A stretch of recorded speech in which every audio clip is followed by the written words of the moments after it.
A number of summer-related maladies on the San Diego health front right now, and the nurse practitioners at CVS Minute Clinic say that it comes with a warning about taking safety precautions while celebrating our warm weather.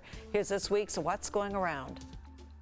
In East San Diego, Kate Fitzgerald in El Cajon has treated a number of people suffering from burns. From roasting s'mores to spending too much time in the sun, she says burns are common during the summer.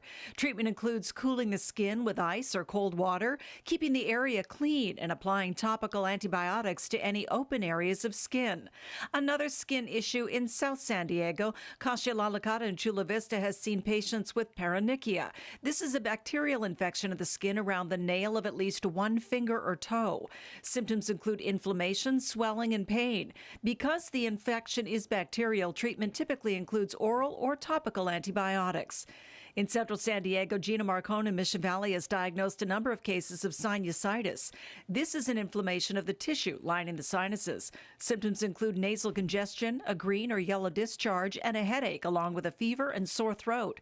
This is typically a viral infection, and the treatment may include over-the-counter pain medication, rest, and nasal saline rinse. If the symptoms last longer than 2 weeks, though, you should see your healthcare provider.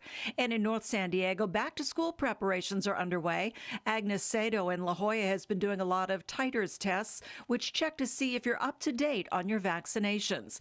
That testing includes measles, mumps, and rubella, along with chickenpox and hepatitis B. And that does it for this week's What's Going Around.